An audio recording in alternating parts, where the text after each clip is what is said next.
First and foremost, I want to call hello Yahweh Bashim Yahweh Shai. It's all praise to the Most High God in the name of His only begotten Son, who the world ignorantly calls Jesus Christ. It's your brother Tazapanya Yahweh. Sakari Chicago coming back at you through the spirit and power of Yahweh Bashim Yahweh Shai. Just quick edification on Genesis 49:1, dealing with the tribe of Zebulun, right? We're gonna deal with the Mayans, right? Okay, Genesis 49:1. And Jacob called unto his sons and said, Gather yourselves together, that I may tell you that which will befall you in the last days. Verse 2, Gather yourselves together and hear ye sons of Jacob, and hearken unto Israel your father. So this is Jacob gathering his sons to tell them the prophecy of what's going to happen to their seed in the earth in the last days. Let's prove it. When did the last days start? Can't be talking about their time, but let's let the Bible speak. Hebrews 1:1. God, who at sundry times in diverse manners spake in the times past unto the fathers by the prophets. Verse 2, key verse. Have in these last days spoken unto us by his son. Right? So where else do we see last days? Genesis 49:1. And Jacob called unto his sons and said, Gather yourselves together, that I may tell you what shall befall you in the last days. It's not talking about the last days of his sons' lives. It's talking about the last days, speaking about their future seeds in the earth, what will befall them. And that's substantiated with Hebrews 1:1, right? So let's get into it.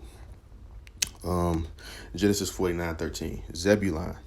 This is dealing with who you know as the ancient Mayans, right? Zebulun shall dwell at the haven of the sea, and he shall be for an haven of ships, and his border, which is his side, shall be unto Zidon, right? So let's take a look at the ancient map, right? Land allotment of Zebulun. And let's see if it's a haven of ships. You see Zebulun right next to Issachar, right? You see the Mediterranean Sea closer to Megiddo, Dor, the plain of Sharon, and even Tyre up there by Asher. Zebulun is landlocked. There isn't any water by Zebulun, so ancient Zebulun's land cannot be a haven of ships. It's land. It's literally land. You can see that in the map. The only body of water that you do see is really closer to Issachar, and that's the Sea of Galilee, right? But the scripture says Zebulun will be as a haven of ships, right? So since it can't be talking about the ancient, let's see what it is talking about. Guatemala. Right after you come off the Pacific Ocean, you go right into Guatemala, right?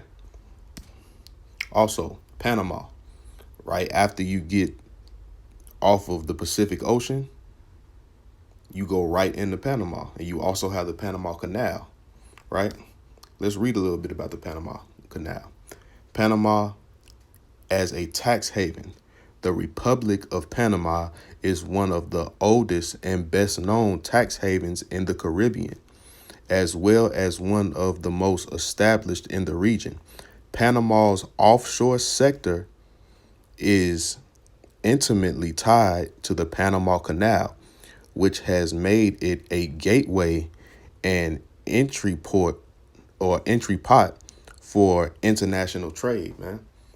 That's what it's going into when it's talking about Zebulun's land will be as a haven of ships in the last days. This is not talking about ancient Zebulun's land. This is talking about their land in the Americas, man. From Panama to Guatemala, right? Panama is a tax haven. The Republic of Panama is one of the oldest and best known tax havens in the Caribbean, as well as one of the most established in the region. Panama has had a reputation for tax avoidance since the early 20th century, and Panama has been cited repeatedly has been cited repeatedly in recent years as a jurisdiction which does not cooperate with international tax transparency initiatives. Salakia. Panama's offshore sector is intimately tied to the Panama Canal, which has made it a gateway and entry pot for international trade. There are strong similarities between Panama and other leading tax havens like Hong Kong, Singapore, and Dubai. On paper, at least, Panama has the largest shipping fleet in the world, greater than the ones of the U.S. and China combined, according to the Tax Justice Network. So what did the scripture say? Let's go back to it. Zebulun shall dwell at the haven of the sea. This is talking about their land in the Americas, from Guatemala to Panama. There's no way in hell that it can be talking about their ancient land. All you got to do is pull up a map. You know, it's not rocket science. Also, and his border shall be unto Zidon, which is meaning that the Zidonians or the Phoenicians, who we know would be the Hamites or the Olmecs that dwelt in America, right? Let's see where they dwelt.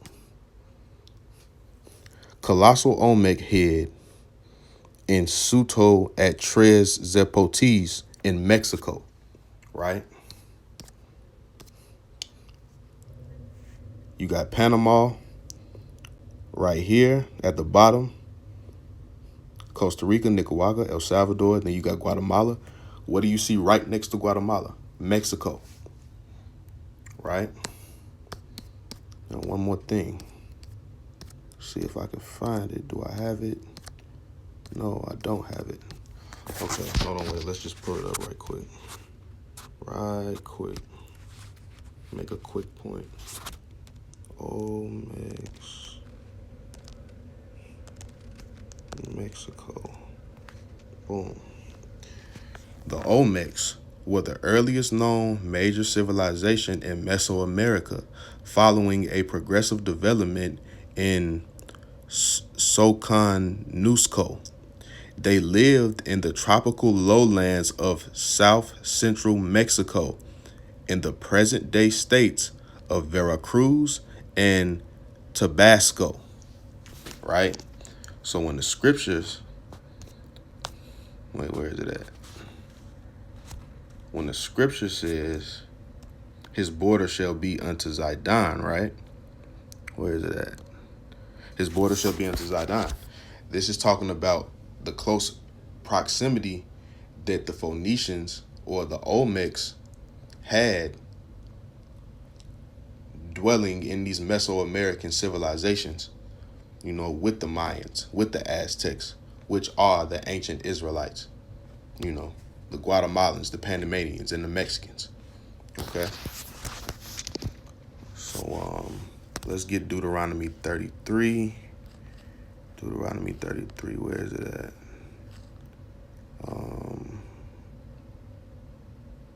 Okay, I think I dropped it. Let's see. Deuteronomy 33. Here we go.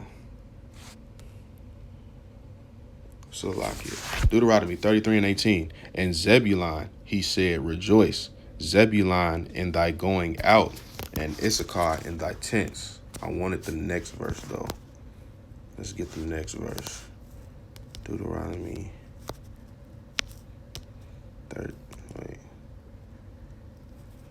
33 and 19. Boom. Okay. Here we go. Deuteronomy 33 and 19. They shall call the people unto the mountain, and they shall offer sacrifices of righteousness, and they shall suck of the abundance of the seas and the treasures hid in the sand, right? Remember that. They shall suck of the abundance of the seas and of the treasures hid in the sand. Let's go into the etymology of Guatemala, Guatemala, Central American country from words in a native language, variously identified as, I'm not even about to butcher that, not gonna lie to y'all, but it means land of the eagle, or mountain where water gushes. Mountain where water gushes, right? That's Guatemala. Let's look at Panama. Probably from an unknown Guruni word traditionally said to mean place of many fish.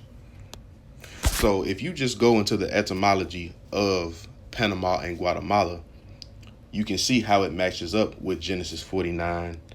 49 and 13, when it says Zebulun shall dwell at the haven of the sea. And it also matches up with Deuteronomy 33 and 19, when it also says, for they shall suck of the abundance of the seas and the treasures hidden in the sand. So, don't let anybody try to sit up and tell you that the chart is off, the chart is false. The elders at One West did an immaculate job at bringing this knowledge forth and having us basically giving us a foundation to bring more knowledge out and build upon. With that, I want to say, call Allah Yahweh Ba'ashim Yahweh Shai and Shalom.